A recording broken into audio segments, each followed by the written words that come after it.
ओम नमः शिवाय विद्यार्थी मित्रों,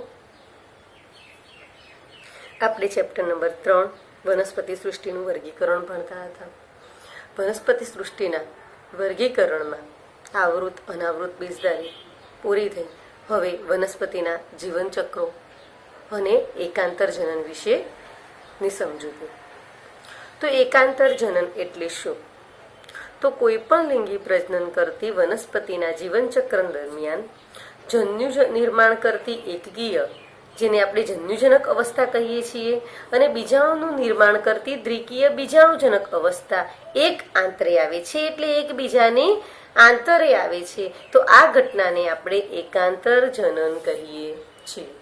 ફરીથી, કોઈ પણ લિંગી પ્રજનન કરતી વનસ્પતિના જીવનચક્ર દરમિયાન જન્યુઓનું નિર્માણ કરતી એકકીય જન્યુજનક અવસ્થા અને બીજાણુનું નિર્માણ કરતી દ્વિકીય બીજાણુજનક અવસ્થા એકાંતરે આવે છે। આ ઘટનાને આપણે એકાંતર જનન કહીએ છીએ। આપણે સૌથી સારી રીતે તે આવૃત બીજધારી અને અનાવૃત બીજધારીમાં સમજી શકીએ। આપણે જાણીએ છીએ વિદ્યાર્થી મિત્રો કે અનાવૃત બીજધારી કે આવૃત બીજધારી વનસ્પતિનો જે વનસ્પતિ દેહ છે તે દ્વિકીય છે। તે ઉત્પન્ન શેમાંથી થાય છે? બીજમાંથી। બીજ શેમાંથી ઉત્પન્ન થયા? બીજાણુજનકમાંથી। તો આ જે બીજાણુજનકમાંથી ઉત્પન્ન થઈ તે દ્વિકીય અવસ્થા, અને આ દ્વિકીય અવસ્થા પુષ્પો ઉત્પન્ન કરશે। પુષ્પની અંદર જન્યુજનક અવસ્થા જોવા મળશે। પુકેશર અને સ્ત્રીકેશર બંને કયા ઉત્પન્ન થયા? જન્યુઓ। તો જન્યુઓ નિર્માણ થશે અને આ જન્યુઓના સમયુગ્મનથી જન્યુજનક અવસ્થા અસ્તિત્વમાં આવશે।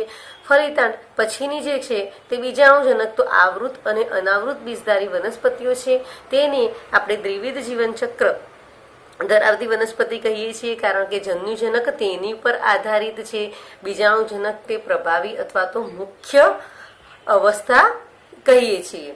હવે આપણે વાત કરીએ વનસ્પતિઓમાં એકકીય અને દ્વિકીય એમ બંને કોષો સમવિભાજનથી વિભાજિત થઈ શકે છે। એટલે જો વનસ્પતિની અંદર એકકીય કોષ હોય તો પણ સમવિભાજનથી વિભાજિત થઈ જાય છે, અને દ્વિકીય કોષ હોય તો પણ સમવિભાજનથી વિભાજિત થઈ શકે છે। આ ક્ષમતાને કારણે જ અનુક્રમે એકકીય અને દ્વિકીય વનસ્પતિ દેહનું નિર્માણ થાય છે। આપણે જોયું કે લીલ, ફૂગ જેવી જે વનસ્પતિઓ છે તેની અંદર એકકીય સુકાઈ જે હતું તે એકકીય જોવા મળતું હતું। એટલે કે અહીંયા વનસ્પતિની અંદર એક વિશિષ્ટ પ્રકારનો ગુણધર્મ રહેલો હોય છે કે જે ગુણધર્મને કારણે તેમાં એકકીય અને દ્વિકીય બંને પ્રકારના કોષો સમવિભાજનથી વિભાજિત થઈ શકે છે, અને એને જ કારણે તેઓ એકકીય અને દ્વિકીય વનસ્પતિ દેહનું નિર્માણ કરી શકે છે। એકકીય વનસ્પતિ દેહનું જન્યુજનકનું પ્રતિનિધિત્વ કરે છે। આ એકકીય વનસ્પતિ દેહ સમવિભાજન દ્વારા જન્યુઓનું નિર્માણ કરે છે। આપણે લીલ અને ફૂગની અંદર મેં તમને સમજાવ્યું હતું, ધારો કે આ લીલ અથવા તો ફૂગના સુકાય છે, આ સુકાઈની અંદર લીલનું જે સુકાય છે તે જન્યુઓ ઉત્પન્ન કરશે। કેવી રીતે? સમવિભાજનથી। કેમ? કારણ કે તે એન એકકીય છે, અને એકકીય છે માટે સમવિભાજનથી જન્યુઓનું નિર્માણ કરશે। આ નર જન્યુ, આને આપણે માદા જન્યુ કહીશું। વચ્ચે સંયુગ્મન થશે, પાણી દ્વારા અહીંયા સંયુગ્મન થાય છે અને ફલિતાંડની રચના થાય છે। આ ફલિતાંડ તરત જ અર્ધીકરણ પામશે, એટલે કે ફલિતાંડ। તો આ અવસ્થા કઈ થઈ? એકકીય। આ અવસ્થા મુખ્ય। કેમ? કારણ કે તે પ્રકાશ સંશ્લેષી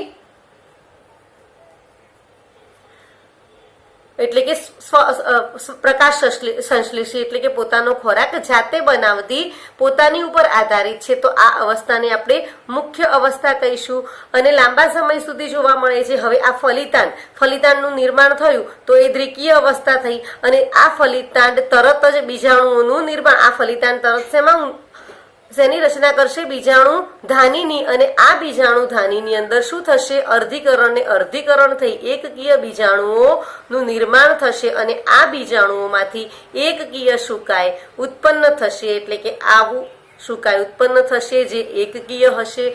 આમ લીલ અને ફૂગ જેવી જે એકકીય એકકીય સુકાઈ ધરાવે છે તે પણ સમવિભાજનથી જન્યુઓનું નિર્માણ કરી અને એકકીય જન્યુજનક અવસ્થાનો પ્રતિનિધિત્વ કરે છે. એટલે કે હંમેશા ત્યાં જન્યુજનક અવસ્થા મુખ્ય જોવા મળે છે. તો યાદ રાખજો, અનાવૃત બીજધારી, આવૃત બીજધારીની અંદર બીજાણુજનક અવસ્થા મુખ્ય, જ્યારે લીલ અને ફૂગની અંદર જન્યુજનક અવસ્થા મુખ્ય, દ્વિઅંગીની અંદર પણ જન્યુજનક અવસ્થા મુખ્ય, જ્યારે ત્રિઅંગીની અંદર બીજાણુજનક અવસ્થા મુખ્ય ગણાશે. તો આમ ફલન દ્વારા રચાતું ફલિતાંડ દ્વિકીય બીજાણુજનકનું સૂચન કરે. ફલિતાંડ સમવિભાજનથી વિભાજિત થઈ જાય તો અને બીજાણુજનક વનસ્પતિ દેહ ઉત્પન્ન કરે તો એવું આવૃત અને અનાવૃતમાં થશે. ત્યાં આગળ આ જન્યુજનક એકકીય છે, બીજાણુજનક દ્વિકીય છે. તો ફલન દ્વારા ફલિતાંડની રચના થઈ અને એ સમવિભાજનથી જ વિભાજિત થાય તો તે વનસ્પતિ દેહ અનાવૃત બીજધારી, આવૃત બીજધારી કે પછી ત્રિઅંગીઓનો હોઈ શકે.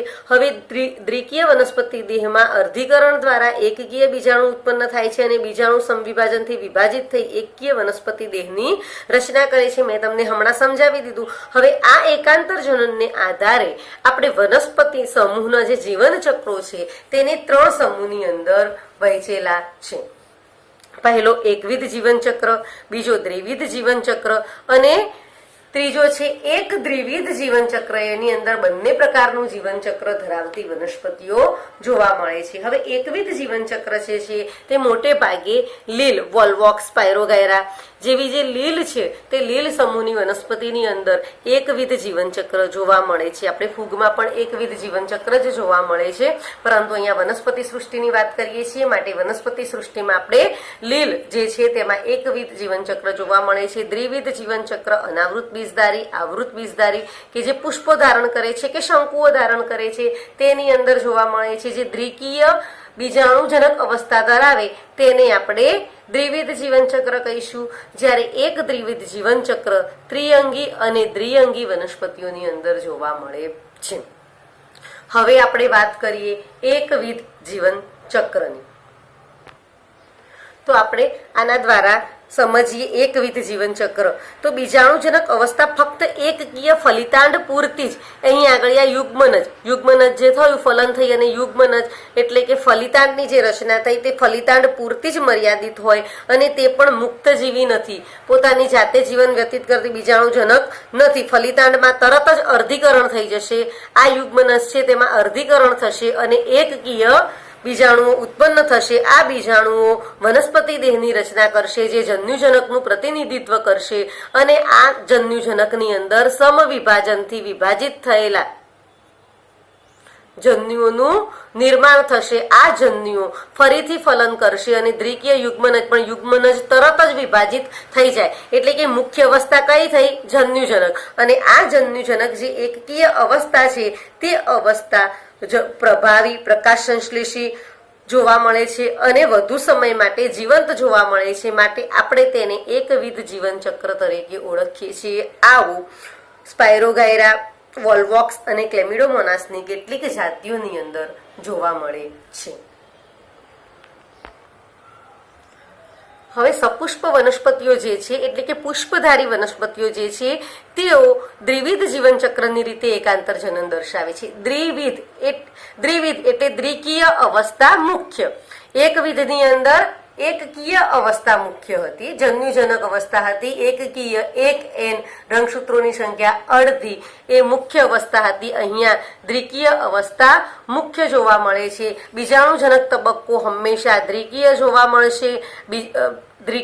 મળશે, જે મુખ્ય છે, દીર્ઘજીવી છે, પ્રભાવી છે, પ્રકાશ સંશ્લેષી છે અને પોતાની સ્વતંત્ર રીતે પોતાનું જીવન વ્યતીત કરે તેવો છે. આ મુખ્ય વનસ્પતિ દેહ બીજાણુજનક તરીકે વિકાસ પામે છે. પુખ્ત અવસ્થાએ લિંગી પ્રજનન માટે અનાવૃત બીજધારીની અંદર શંકુઓ નિર્માણ થશે, નર શંકુ અને માદા શંકુ, અને નર શંકુઓ પરાગરજ, માદા શંકુઓ અંડકો ઉત્પન્ન કરે છે. એવી જ રીતે આવૃત બીજધારીની વાત કરીએ તો આવૃત બીજધારીની અંદર પુષ્પ ઉત્પન્ન થશે અને પુષ્પમાં પુંકેસર ના પરાગાશયમાં પરાગરજ અને સ્ત્રી કેસરના બીજાશયમાં અંડકનું નિર્માણ થશે. આ બંને જન્યુજનક અવસ્થાઓ છે અને તે અર્ધીકરણ પામીને થશે, જે એક એન બંનેનું સંયુગ્મન થઈ ફલન થશે. ફલનથી યુગ્મનજની રચના થશે. યુગ્મનજ જે બીજમાં પરિણમે છે અને એ બીજમાંથી બીજાણુજનક દેહનું નિર્માણ થશે, જે ફરી કેવો છે? પ્રભાવી, પ્રકાશ સંશ્લેષી, સ્વતંત્ર અને દીર્ઘજીવી, એટલે કે લાંબુ જીવન જીવતો તબક્કો આ જોવા મળે. પુષ્પ સર્જન વાળી ઘટના બહુ ટૂંકી જોવા મળે છે. તો આવું જીવનચક્ર ધરાવતી વનસ્પતિઓને દ્વિવિધ જીવનચક્ર તરીકે ઓળખીએ છીએ અને આવું અનાવૃત બીજધારી અને આવૃત બીજધારીની અંદર જોવા મળે છે. અપવાદ રૂપે કેટલીક લીલ છે જેને આપણે ફ્યુકસ લીલ તરીકે ઓળખીએ છીએ. તો ફ્યુકસ લીલ અપવાદ રૂપે દ્વિવિધ જીવનચક્ર ધરાવે છે. મોટે ભાગે બધી જ લીલો એકવિધ જીવનચક્ર ધરાવે. પણ હવે વાત કરીએ એક દ્વિવિધ જીવનચક્ર. તો એક દ્વિવિધ પ્રકારનું જીવનચક્ર દ્વિઅંગી અને ત્રિઅંગી વનસ્પતિઓની અંદર જોવા મળે છે.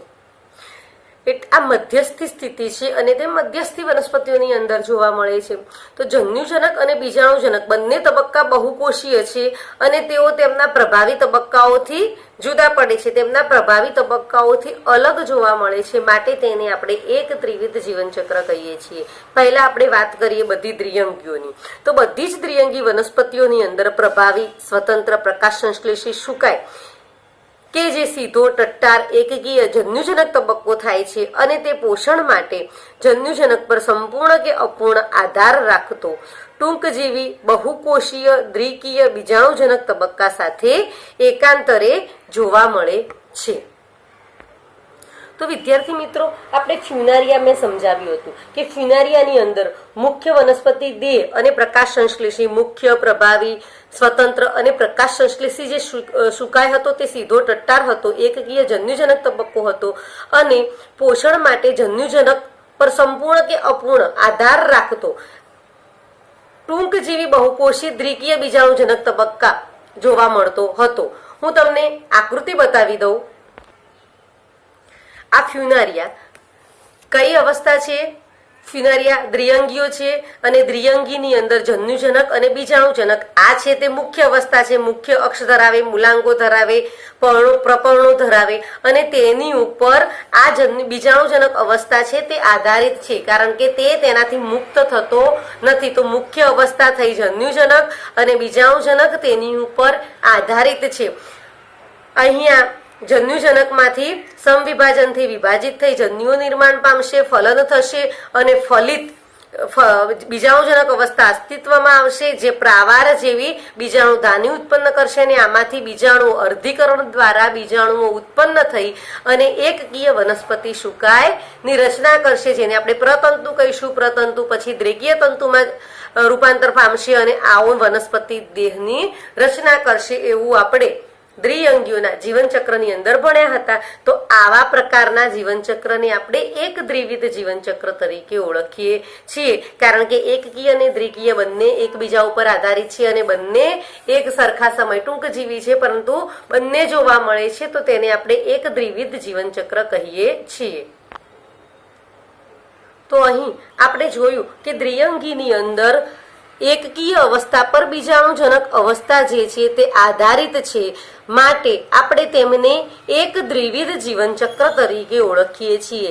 એવી જ રીતે ત્રિઅંગી વનસ્પતિઓમાં પણ પ્રભાવી, સ્વતંત્ર, પ્રકાશ સંશ્લેષી, વાહક પેશીદારી દેહરૂપે દ્વિકીય બીજાણુજનક તબક્કો જોવા મળે. અહીંયા ઉલટું છે, અહીંયા એકકીય હતો, અહીંયા દ્વિકીય જોવા મળે છે. તે બહુકોષીય મૃતોપજીવી કે શ્વોપજીવી, સ્વતંત્ર પરંતુ ટૂંકજીવી એકકીય જન્યુજનક તબક્કા સાથે એકાંતરે આવે છે અને આ તબક્કો આની ઉપર આધારિત છે. આપણે લીલની અંદર એકવિધ જીવનચક્ર સમજ્યા, પણ તેની અંદર બીજાણુજનક અવસ્થા છે તે તેની ઉપર આધારિત નથી. બીજાણુજનક અવસ્થા છે તે બીજાણુધાનીમાં ફલિતાંડનું તરત જ બીજાણુધાનીમાં રૂપાંતર થશે અને તેમાં અર્ધીકરણ થઈ અને બીજાણુ ઉત્પન્ન થાય. આની ઉપર આધારિત થઈને જીવન વ્યતીત કરે છે થોડાક સમય માટે. અહીંયા પણ સેમ એ જ છે કે દ્વિકીય અવસ્થા જે છે તે એકકીય અવસ્થા પર આધારિત ટૂંકજીવી થોડાક સમય માટે જીવન વિતાવે છે. અહીંયા ત્રિઅંગીઓની અંદર એકકીય અવસ્થા જે છે તે થોડાક સમય માટે બીજાણુજનક પર આધાર રાખીને જીવે છે. માટે આવા પ્રકારની વાતને આપણે એક દ્વિવિધ જીવનચક્ર તરીકે ઓળખીએ છીએ. કેટલીક લીલ ઓક્ટોકાર્પસ એટલે કે આ જે ભાત છે તે મોટે ભાગે દ્વિઅંગી અને ત્રિઅંગીયની અંદર જ જોવા મળે છે, પણ અપવાદ રૂપે છે કેટલીક લીલ, ઓક્ટોકાર્પસ, પોલિસાઇફોનિયા અને મોટી દરિયાઈ વનસ્પતિઓ જેને આપણે કાર્પ્સ તરીકે ઓળખીએ છીએ તે દ્વિવિધ જીવનચક્ર ભાત ધરાવે છે. બાકી ખરેખરમાં દ્વિઅંગી અને ત્રિઅંગી પ્રકારની વનસ્પતિઓ છે તે જ આ એક દ્વિવિધ જીવનચક્ર ધરાવતી જોવા મળે છે. તો વિદ્યાર્થી મિત્રો, અહીં આપણે ચેપ્ટર નંબર 3 પૂર્ણ થાય છે. ઓમ નમઃ શિવાય.